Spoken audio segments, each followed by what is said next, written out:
Hello there, welcome to the garden. It is a rainy day today, a little bit chilly, but not too bad. I'm catching some rainwater while I'm out here, and I actually am going to plant some peas today. So this video is probably going to come out a little bit after, what day is today? It's like the 13th of February. Yeah, 12th, because 2 days till Valentine's Day. That's easy to remember. So I'll probably end up putting this out at the end of the week. So you'll see it a little bit later, but this is when I am going to plant my peas. I was thinking originally that I was going to wait for a while to plant peas. I really thought I was going to wait past my normal time, which Valentine's Day is my normal pea planting day. That's in the past when I've always planted peas and it's worked out great, but we have warm weather. 2 days obviously isn't going to matter, and I was going to wait like a week or two later possibly, but our weather just looks so warm. We have nice warm extended forecasts, so I'm gonna go for it. I'm just gonna plant peas now. All of our days, our highs for the rest of the month are in the 50s, 60s even Fahrenheit, so there's no need to wait any longer. You can also kind of tell when you start seeing crocuses come up and things like that. You can tell that the soil temperature is starting to get warm enough to plant things like radishes and peas, and I'm starting to see those flowers popping up. I don't have any in my garden, but I've been seeing them in other people's gardens. So let me get the camera set up and I will show you what peas we're planting and then where we're gonna do it. Okay, so I am planting, I've got them all in my pocket here, mostly like dwarf style peas that don't need trellising. I have one pea that needs trellising, so I'm going to plant some of those, but for the most part it's all going to be peas that don't need trellising, so that I can plant them just in the raised garden bed here and I don't have to worry about a trellis. So the first one of those, I actually have some of these growing in the grow bag in my unheated greenhouse, but this is actually a dwarf style snow pea. So like the wide flat peas. It's called a white sugar. I really like eating snow peas. I think they're really delicious, like snacking pea, which is kind of how we end up eating peas. And when you're growing peas in the garden, peas tend to start, like the starches start to, I don't know, congeal or whatever they do in the plant. Basically, harvesting and eating right away is the best way to eat your garden peas. If you try to store them in your fridge for too long, they can get kind of tough and not as good. So I like to get things that I'm just gonna snack on. So this is just gonna be a great snacking pea, and it only gets to be about 18 to 24 inches tall. It doesn't need trellising. Then let's see, I have a sugar bond pea. And this is another dwarf variety that doesn't need trellising.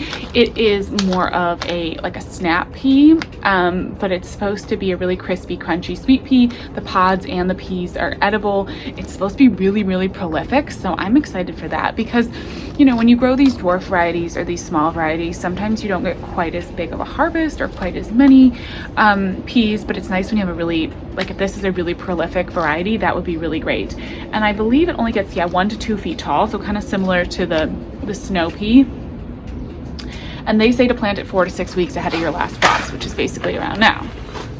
Okay, now what else do I have in here? All right, then, okay. The next one I got is another dwarf pea. This one also grows only 20 inches tall. It's really quick to mature. It's actually a shelling pea, so it's not really for it's not for like eating the shells as much, but I just thought it'd be kind of interesting to try a shelling pea. I've never really done that. Again, if I eat these, it's going to be like harvest a bunch and make the peas right away. I'm not expecting to have like, masses of peas for shelling. I'm just gonna pick a few out of the garden, shell them, and give them as like a snack or like throw them on a salad or something for the family. It's not gonna be like a huge production to put in the freezer or anything like that. Obviously, I just have one little seed packet. These I'm actually gonna stick because I want to make sure I keep kind of some organization. These I'm going to stick in some containers around my perennials and see if I can get them growing around the edges of the perennials, and then I'll be able to keep track that they're the shelling ones. And then this is a climbing pea. I'm going to plant this on the trellis. I'm actually going to stick these peas in the containers where I have the clematis, and this is a golden sweet pea, and so it's going to be kind of pretty because it has like the golden pea shells. It says they're wonderful when you harvest them early because the pods are more tender. They will keep their color bright even if you cook them. Sometimes when you have these colored varieties of things, like if you have colored green beans, when you cook them, they lose some of the color, but these will keep that really pretty yellow color. And I thought it would just be nice because on the trellis, you'll kind of see them. They're gonna grow on the arch trellis, and hopefully you'll see that really pretty bright color. So 6 to 8 weeks, as soon as soil is workable in the spring, so that's now, or 6 to 8 weeks prior to your first fall frost. So I may have to try these again for the fall garden, but I think I'm gonna use them probably all up. Just stick them in the container where the clematis are and then let them grow up the trellis. So that's where these are going. These are gonna go around some of the perennials, and I'm gonna set this up and show you. I'm going to be planting these under this row cover here, right into the mulch. So I'm going to use this row cover to help both protect the peas. It'll give them a little bit of warmth, but actually mostly to keep the squirrels off of the peas. And then I'm going to be using a really thick layer of squirrel repellent in the containers to try to keep them out of the containers, because that is the trick. Squirrels do like peas. But what situation I have here, this is actually just one of my perennial beds. Let me move the row cover over for a minute. So this is where I have perennials. I have perennial flowers back here. I usually put my container pond here. So this is my area for peas. And there's a decent layer of mulch, but then, you know, soil right under here. So basically what I'm gonna do is just plant my peas right into the mulch here. Peas tend to do like pretty well in kind of a mulchy situation like this. I've grown them.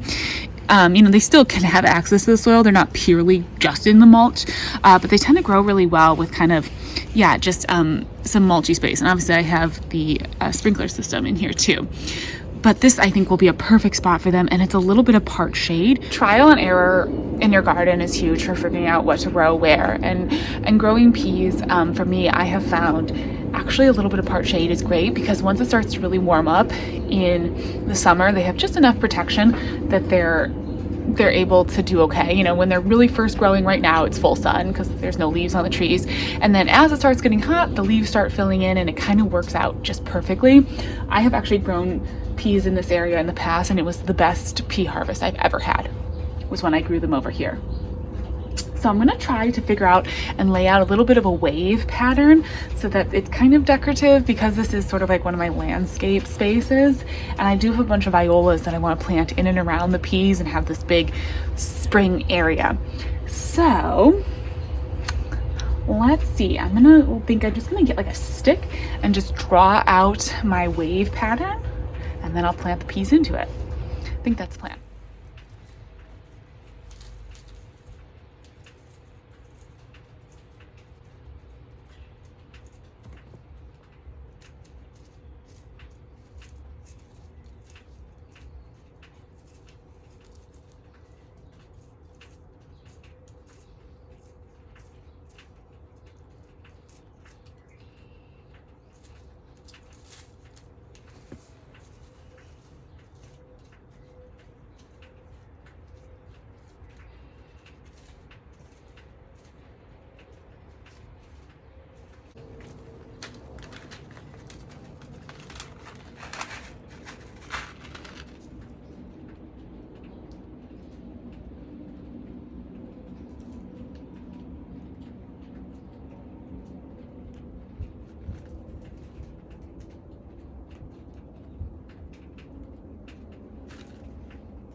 Okay, so this wave became more of a heart, but that's okay. And I planted them really thick because I want a really full pea harvest.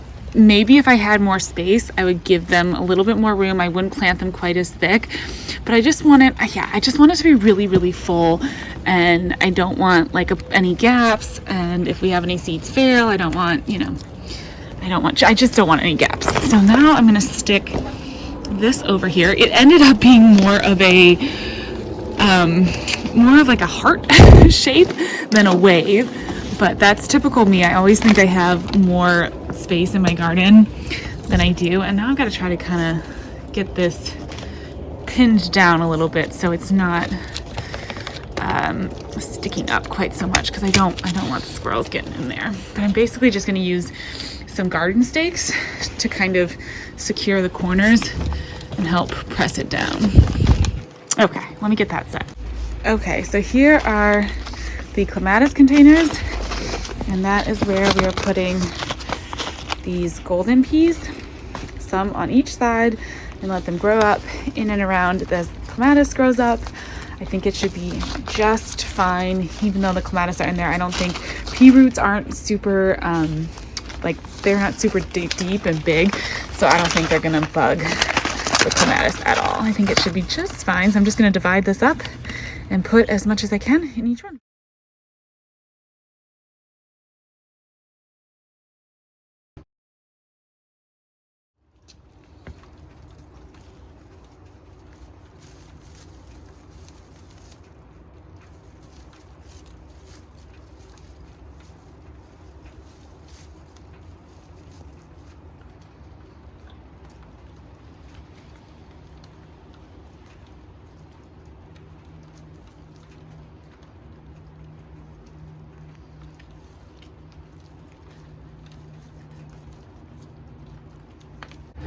All right, the last container I want to put some peas into is this this one with Heliopsis. So I'm just gonna throw a few more of these snow peas in there. Of course, I get out here and I start, oh no, I start having ideas, and I had to throw a few peas into one of the hanging baskets just to try it. I don't want to do too many in here because I don't want to overwhelm this plant. I really hope this Heliopsis comes back next year. I just keep getting worried about all the perennials in containers. Okay. And then I have some Repelzol. It's been working pretty well if I stay on top of it, so I'm gonna have to remember to come out and kind of like apply this weekly. I think if I do that, you know, I don't know. Hopefully it'll keep the squirrels out. It's been kind of a losing battle this year, but I've got enough other pots that don't have peas in them, so maybe like some decoys. Here, you can dig in this one. It's got nothing growing in it right now, and leave the one with the Repelzol alone. Wouldn't that be nice? All right, peas are planted. This is so exciting. I think that hanging basket too is gonna be really pretty. Now I'm gonna go and check on the peas that are sprouting in the greenhouse. I'll show you what those are looking like. I did have a couple squirrels get into those grow bags. I kind of lapsed on the repellents, and I had the little bug netting on it, but they somehow got underneath it. So let's just go check on that real quick, and then I'll probably head inside because it's starting to rain a little harder and get kind of chilly out here. But let's just see how they're doing in the green. I planted these probably a month ago, and I just like the idea of having them filling up the little grow bags in here. Oh yeah, see, look. Let me move. Those are the strawberries. Look at all those peas sprouting. That is such a fun sign of spring. So the squirrels didn't get too many of the peas in this one. They did get in here. Oh my gosh. I tried to use this bug netting as like a physical barrier, and it worked pretty well, but they somehow chewed through it. Oh yeah, see, they got in and dug around in here a little bit, but I've still got a few peas sprouting, so that's good. Squirrels are just hard, and they do like peas, so I'm really gonna have to stay on top of the repellent. I just don't want to, you know, I don't want to be frustrated, and I gotta just do what I know I need to do in order to keep them safe. But there's still a few sprouting in these, so Here we go. We're gonna have a little harvest in here. They're about, yeah, I would say 3 weeks, a month ahead. I can't remember exactly when I did it. And I just noticed some of the watercress is sprouting in here as well. You can see itty bitty watercress. If you remember, I planted watercress in this container pond. Oh, better not drop my camera in the pond. That would be bad. There we go. All right, well, peas all planted out here. Peas sprouting in the container pond, or in the unheated greenhouse, not in the container pond. Life is good. This feels like spring. Boy, I tell you, once you start planting peas, it's happening. Spring is coming. We're gonna get there. And seeing those pea sprouts in the unheated greenhouse, it's exciting and it feels good. And these warmer days too are just so nice. I'm trying not to get too much ahead of myself. I know we can have some fall springs. I haven't planted out, seeded any lettuce or anything like that. I'm holding off on a few things, but peas are pretty safe, so we'll see how they do. I will certainly keep you posted as we go along. Anyways, thank you so much for watching this, and I'll talk to you next video. Bye-bye.